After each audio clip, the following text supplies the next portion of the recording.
Hello everyone, today I'm going to show you how to make a gaming thumbnail. So first we want to start off by making a new file, pressing film and video, and then selecting HDTV 1080p. And if it shows these lines, press Ctrl or Command H together, and it should get rid of them. Or you can drag them up to the side and just get rid of them, which is what I'm going to do. So the first thing we want to do here is get a screenshot from the game. So I have one here. This is from game of Fortnite. So this is what I'm going to use for the thumbnail.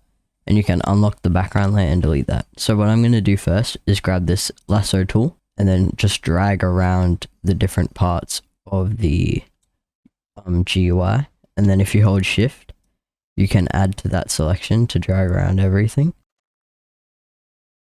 So once that's all done, it should have this section here. And then you can just press generative fill and then press generate without putting anything in. And that'll just fill it in based off the background. And that's done a pretty good job there, and there's 3 different versions we can select. And they all look pretty good. I'm gonna just select this first one here, and then you just have that as a layer there.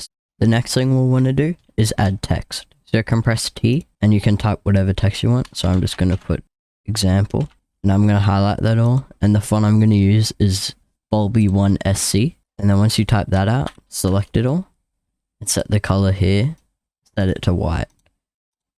And then double click the text layer, add a drop shadow. I'll set the angle to 90, but you can also set it to 135, depending on where the lighting's coming from. If you take global light and set it to 90 degrees, then everything will be on 90 degrees with the light. So then what we want to add after this is a stroke and set it to about 12, set it to black, and just have it on all these settings. And make sure it's outside and not on the inside or on the center. You can also add a gradient overlay, and I usually set it to iridescent and then pick the second one. Then you can press OK, and you can see the difference there. It's not super noticeable, but it's still there. If you want the text to be a green or a red, just go into the reds and select a red, or go into the greens and select a green. After that, the last thing we want to add is an inner shadow, and just set it to black on multiply, and you can change the opacity, but I usually have it around 20 to 30. You can mess around with all these settings to get something that you like, but I'm just going to keep it on this. And that's pretty much it. If you want, you can go down here, add a brightness and contrast layer, and lower the brightness. And then you can draw on the mask with a black brush to get rid of that, to add a focus to the frame. So you can just see with that on and off, it just adds a little bit of a vignette.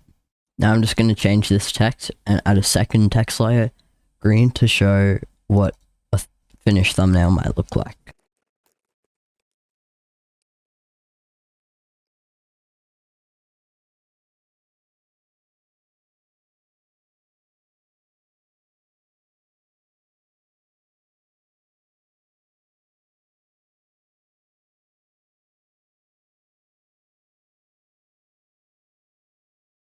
One thing I'm going to do here is to add a bit of a glow. I'm going to hold Ctrl or Command J to duplicate the group of the text I made.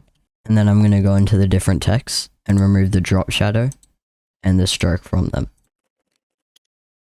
Then I'm going to select this new group, right click, and press Convert to Smart Object. And then go to Filter, Blur, Gaussian Blur.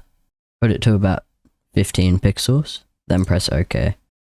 Then I'm going to change the blending mode to Hard Light and lower the opacity, and you can see that just adds a little bit of a glow. And if you want even more glow, you can press down here, add a solid color layer, and just pick colors for each of the text. And then on the mask, press Ctrl I to invert it, and just draw with a white brush on a low flow and a low hardness. And if you want to get this move thing, hold Alt or Option and just drag with right click. And you should also turn the spacing up if you're going to do this.